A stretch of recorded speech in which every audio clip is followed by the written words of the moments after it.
السلام عليكم بنات، كي دايرين؟ لاباس عليكم؟ نتمنى تكونوا بخير وعلى خير وعواشركم مبروكه.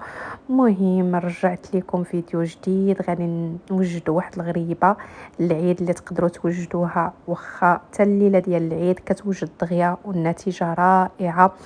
وفي هاد المقادير كنحتاجوا رابعه ديال اللوز خضر، ما مسلوق ما محيدالو قشره، هكاك بالقشره ديالو غير مسحوه وطحنوه، ورابعه ديال الكركاع، وواحد المعلقه ديال المربى ديال المشماش، والقشور ديال الحامض. وبالنسبه للبيض كيف ما كتشوفوا انا دايره بيضه قدامكم، ولكن الا كان عندكم البيض صغير غادي تحتاجوا جوج بيضات. حتى انا في هذه المقادير راح احتاج جوج بيضات. غادي تشوفوا معايا في الفيديو. واخا درتو بقات ليا ناشفه وزدت البيضات الثانيه. وكنحتاجوا واحد الفانيا، واحد الخماره، وبالنسبه سنيده على حسب الحلاوه اللي بغيتو. هي راه كتفند في السكر كلاصي، بغيتو تنقصوا شويه من الحلاوه تقدروا تنقصوا. المهم درت انا زلافه مع عمراش، زلافه مع عمراش ديال سنيده. وبالنسبه للوز طحنته مزيان، ماشي تيولي عجينه مي كيولي بودره. وطحنت هذاك الكركاع، درت واحد القبيصه ديال الملحه، ما حطيتهاش ما شفتوهاش معايا. راه درت واحد القبيصه ديال الملحه. المهم حطيت هذاك اللوز، حطيت هذاك الكركاع. ساهله في التوجد نتاعها، كتوجد دغيا وكتديروا المقادير كاملين وكتخدموهم. المهم ندير هذيك السنيده وغندير هذيك الفانيا والقشور ديال الحامض وبيضه، وغادي نخلط مزيان. وغادي تشوفوا غادي تبقى ليا العجينه شويه ناشفه. عليها زدت البيضه الثانيه، هانتوما كيف ما كتشوفوا حطيت كاع المقادير. غادي نزيد لهذيك البيضه. الا كان عندكم نتوما البيض كبير صافي راه تقدروا تستعملوا غير بيضه واحده. كيف ما كتشوفوا درت البيضه وغادي نخلط مزيان. هانتوما كيف ما كتشوفوا العجينه ناشفه. عليها غادي نزيد واحد البيضه اخرى. هانتوما كيف ما كنوريكم العجينه شويه ناشفه، وما خصهاش تكون بزاف ناشفه وما خصهاش تكون جاريه عاوتاني بزاف باش تفكع لكم. كيف ما كتشوفوا غنزيد البيضه الثانيه.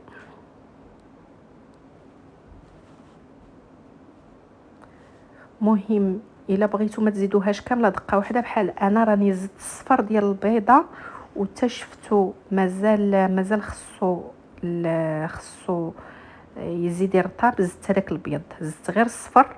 ما تزيدوش بيضه كامله دقه واحده، زدت الصفر ومن بعد عاد زدت البيض. المهم هانتوما كتشوفوا معايا درت معلقه صغيره ديال المربى. دابا شوفوا العجينه كي دايره، وكتزيدوا تخليوها شويه ترتاح، راه كتزيد تنشف شويه، كتزيد تشرب.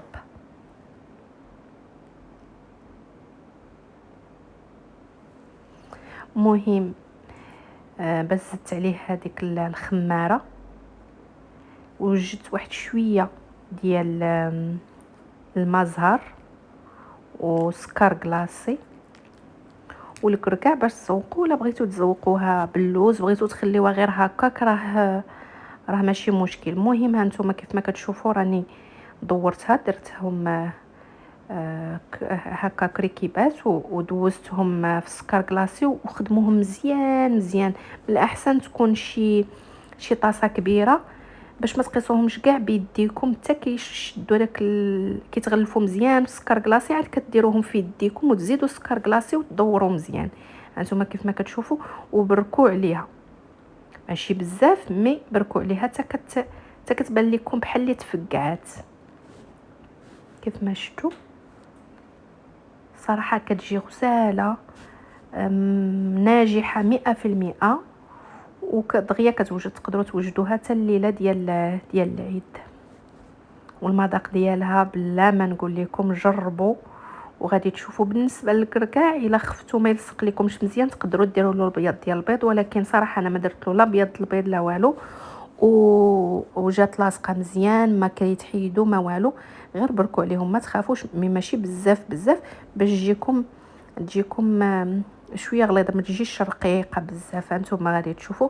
المهم بالنسبه للفران اي غريبه شعلوا عليها من الفوق يا الاول وتا كتشوفوها تفقعت عاد كتشعلوا عليها من التحت ودغيا دغيا. هاد الغريبه هذه ما كتبغيش طياب بزاف باش ما تجيكمش قاصحه. واخا تشوفوها مازال بحال اللي مرخوفه خليوها بحال اللي ما شاداش راسها، غير خليوها ماشي مشكل، غير خليوها باش غادي تخرجوها من الفران. هي راه غادي تشد راسها. كيف ما كتشوفوا هذه هي النتيجه، جات اكثر من رائعه. راه انا سخونه وهزيتها نورمالمون، خليوها تبرد شويه باش ما تهرس لكمش في يديكم. هانتوما كيف ما كتشوفوا اكثر من رائعه وكتستحق تجربه. وصراحه مقادير ما غاديش نقولوا بساط، مي ما كتاخذش بزاف، غير ربعه ديال اللوز وربعه ديال الكركاع، ولكن حلوه هماويه وحلوه نتاع تحميره الوجه كيف ما كنقولوا. وعلاش لا ما نفرحوش العائلات ديالنا وليداتنا وبالصحه والراحه. ونتمنى جربوها وتاخذوا كاع النصائح، وان شاء الله غادي تصدق لكم 100%. وعواشركم مبروكه، والفيديو الجاي ان شاء الله، ومع السلامه.